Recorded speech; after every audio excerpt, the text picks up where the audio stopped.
Donc Emmanuel, bonjour.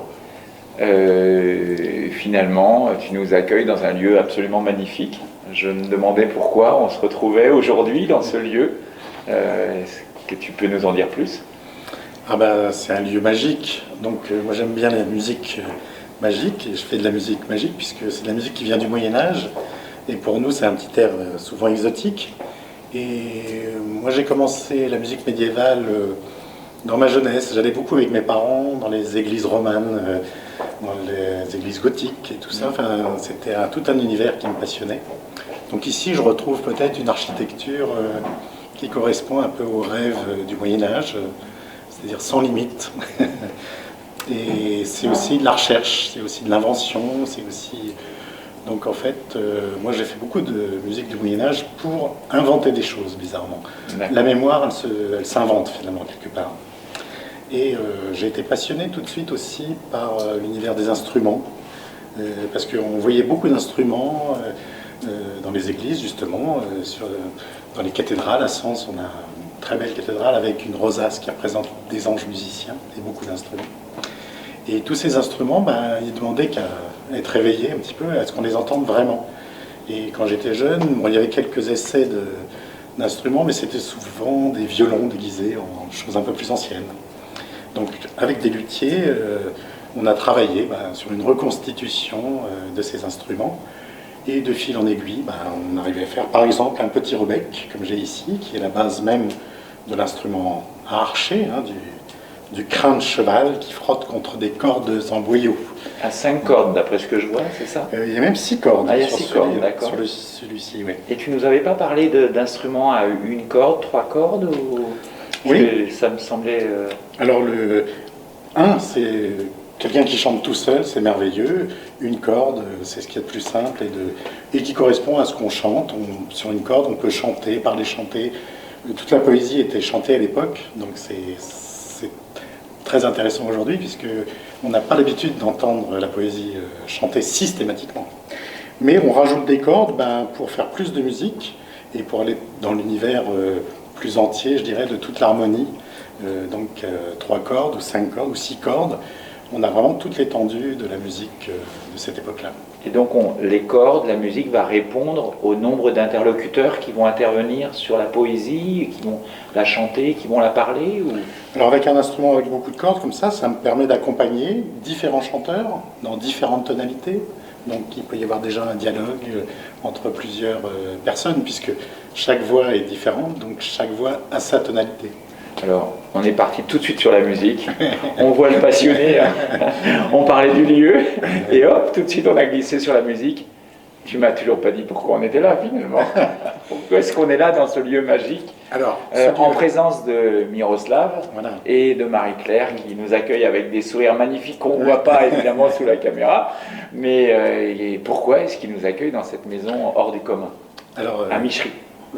Déjà, ils nous ont accueillis, on est arrivé, on a découvert le lieu, et tout de suite est venue l'idée de faire de la musique et de faire participer aussi tout le village. À Michery, il y a une superbe église médiévale, on a du médiéval partout finalement autour de chez nous.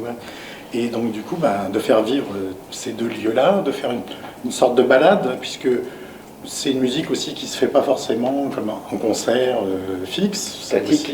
Donc on n'est pas statique, on est dans le mouvement, on est dans le partage, j'ai l'impression, c'est ça. Dans le mouvement, dans le partage, les lieux, les personnes, ça bouge. Voilà, donc on va essayer de faire une balade musicale qui aura lieu le 6 juin. Donc, le 6 juin. Et voilà. Donc vous partez de l'église, si j'ai bien compris, et vous revenez vers cette demeure un peu particulière? Voilà, c'est ça, une petite balade, mais en musique. D'accord. Et donc c'est prévu le 6 juin, le matin, l'après-midi, ça se passe comment? On a prévu l'après-midi, mais c'est encore un peu... On n'a pas encore tout à fait tous les éléments. D'accord. Oui, en plus avec le Covid, donc voilà. Évidemment, on a quelques aléas. Et l'idée, c'est de partager le lieu dans une atmosphère d'un autre temps, en fait. C'est ça l'idée. Oui, alors donc du coup on fera de la musique du XIIe au XVIe siècle, de cette époque-là, et puis ça permet de faire de la monodie. Le Moyen-Âge, c'est une époque aussi où on fait de la monodie, du chant à une seule voix, une chanson, mais aussi de la polyphonie. Donc à 2, 3, 4 voix, 5 voix peut-être. Mais alors, c'est qui on? C'est l'ensemble Obsidienne.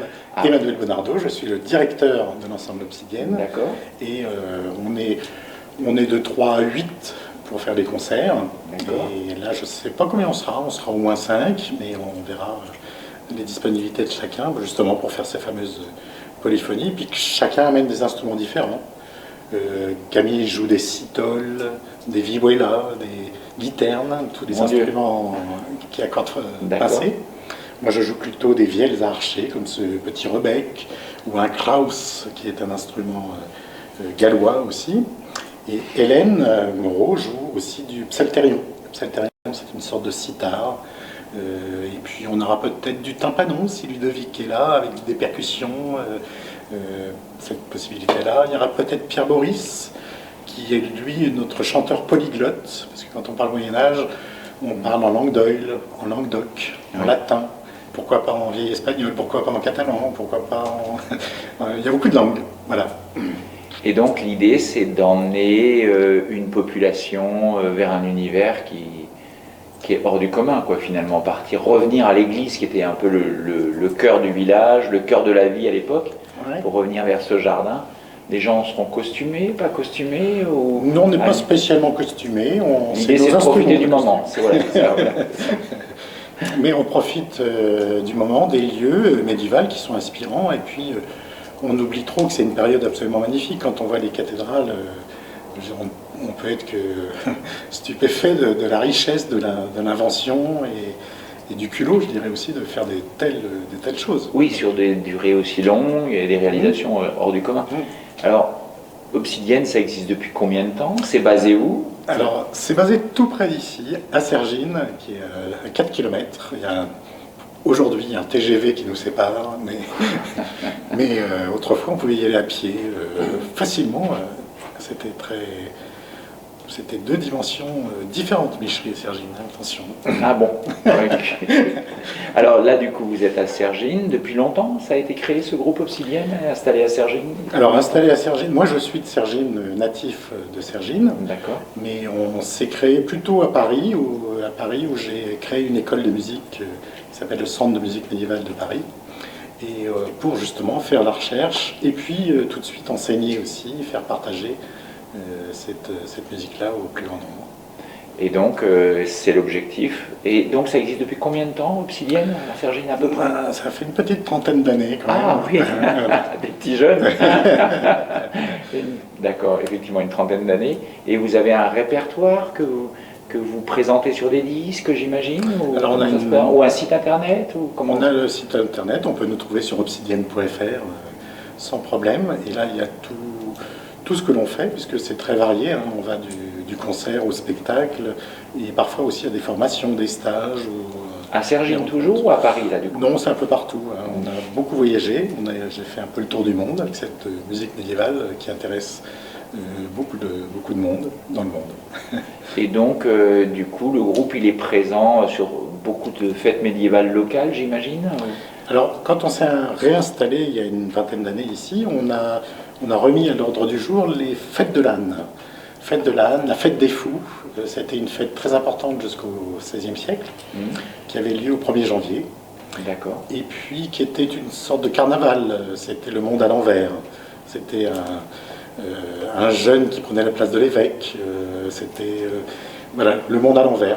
D'où l'âne, qui était le symbole même de l'humilité, du travailleur de base, et qui devenait le roi du jour. Et donc on vous trouve aux fêtes de l'âne de Sens, j'imagine? Alors on a fait ça pendant 18 ans, on a créé ces fêtes et porté ces fêtes pendant 18 ans. Et maintenant la ville de Sens veut moderniser un petit peu les fêtes, donc a changé de cap et faire du hip-hop.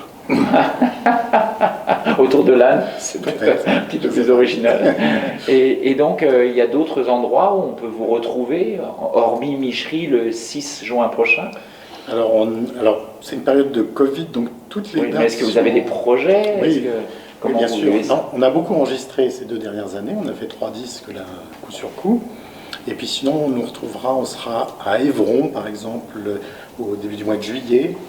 Et puis Évron, ça Lyon, se situe où par rapport à Lyon? Évron, c'est dans l'ouest. Ah, bah, c'est trop loin de chez nous alors. Ouais.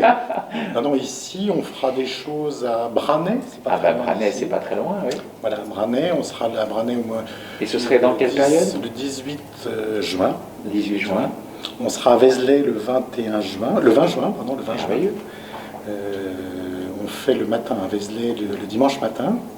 On fait dans la cour, dans une cour à côté de la petite église qui est là-bas, vous savez. Oui, on en a parlé dernièrement, notamment sur 1089, on en a parlé pas mal, oui. Et après, on emmène les gens à la messe qui aura lieu juste après. Donc, on joue à 9h30 et la messe a lieu à 11h. Donc, on ira jusqu'à la messe et faire l'introïte de la messe. J'imagine que c'est pas commun d'aller jouer chez un particulier comme vous allez le faire le 6 juin prochain, et ici. Alors, ben, on se retrouve au Moyen-Âge, c'est-à-dire on se retrouve chez un mécène.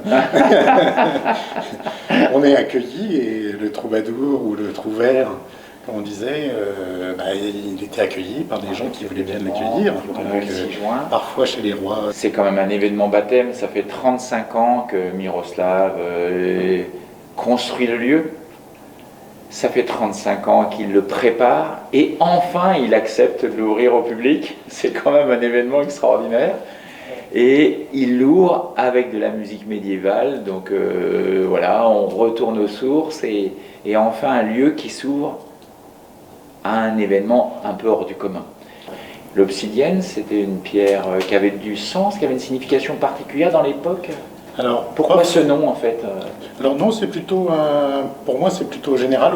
L'obsidienne, c'est plutôt c'est ce qui ressort d'un volcan et des joyaux qui sortent à foison.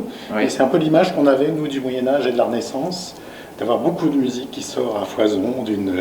Voilà, c'est plutôt cette métaphore-là. Puis on voulait pas être trop médiéval, parce qu'on fait aussi un petit peu plus de contemporain de temps en temps. On voulait être aussi un peu plus moderne, un peu plus universel. Clinquant aussi. Clinquant.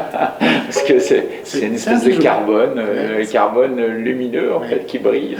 D'accord, ben, ça me paraît merveilleux. Vivement le 6 juin alors.